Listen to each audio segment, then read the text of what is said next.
15 August లోపు రుణమాఫీ చేస్తే బీఆర్ఎస్ ను రద్దు చేస్తారా? ఒకవేళ 15 ఆగస్టు లోపు నువ్వు రుణమాఫీ చేయకపోతే నువ్వు కుర్చీలోకి వెళ్ళి దిగిపోతావా రేవంత్ రెడ్డి? 15 ఆగస్టు లోపు నువ్వన్నట్టే ఇప్పుడు నువ్వేదైతే సవాల్ చేస్తున్నావో 15 ఆగస్టు లోపు నువ్వు రుణమాఫీ చేయకపోతే నీ ప్రభుత్వం నుంచి నువ్వు దిగిపోతావా? నీ ప్రభుత్వాన్ని మొత్తమే నువ్వే ఇది డిజాల్వ్ చేస్తున్నామని ప్రకటించి మళ్ళీ ఇంకోళ్ళ చేతిలో పెట్టి మీరు ఇంటికి పోతారా? అది ముందు చెప్పు. బీఆర్ఎస్ని రద్దు చేస్తారా, ఇంకోళ్ళని రద్దు చేస్తారా? ఇది కాదు. ఇది ఎగరలేక పందిరి కూర్చున్నా అన్నట్టు ఈ ముచ్చట్లద్దు. నువ్వు చేస్తానంటే చూపి. ఇగో 15 ఆగస్టు లోపు నేను రుణమాఫీ చేయకపోతే నేను ముఖ్యమంత్రి సీటు నుండి దిగిపోతా అని ఈ సవాల్ విసురు.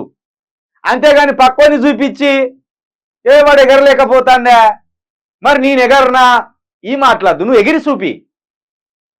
అది ఇక ఇంకేమంటాడు, వచ్చే వానకాలం నుంచి వడ్లకు 500 బోనస్ కూడా ఇస్తాం. ఇప్పుడు పంట నష్టపోయిన ఆ పంటలు ఎండిపోతానే. ఆ పంటలకి ఎప్పుడో వాటి కోసం కాదు, ఇప్పుడు ఆకలి అవుతుంది ప్రజలకు. రైతులు ఇప్పుడు నష్టపోయిన్లు, ఇప్పుడు ఏడుస్తాను, ఇప్పుడు గోసపడతాను, ఇప్పుడు వాళ్ళ కడుపులో నింపు, ఇప్పుడు వాళ్ళ కష్టాలు తీర్చు.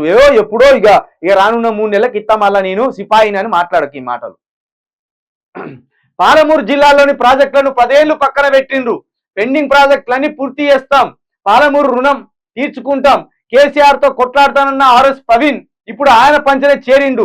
మరి మీతో కొట్లాడతానన్న కడియం సిఆర్ వచ్చి మీ పంచన ఎట్లా చేరే? మీతో కొట్లాడతానన్న దానం నాగేంద్ర వచ్చి మీ పంచన ఎట్లా చేరే? మీతో కొట్లాడతానన్న బీఆర్ఎస్ ఆయన ఎవరు, మన వెంకటేష్, పెద్దపల్లి ఎంపీగా ఉన్న వెంకటేష్ నేత, ఆయన ఎట్లా మీ దాంట్లోకి వచ్చే? మళ్ళీ సిగ్గు లేకుంటే ఈ మాట్లాడతాను. మీరు కూడా చూసుకోరు జరా. మీరు ఇంకా అధికారంలో గెలిచిన ఎమ్మెల్యేని గుంజుకున్నారు. ఆయన ఓడిపోయినాక పార్టీ మారిండు. అది ఆయన ఇష్టం, ఆర్ఎస్ ప్రవీణ్ ఇష్టం. ఆయన ప్రజలు కేసీఆర్ బొంద పెడితే ఈయన వెళ్ళి పూలదండలు వేస్తున్నాడు. గీ మాటలానే, ఈ సైకో మాటలానే బొంద పెట్టింలా?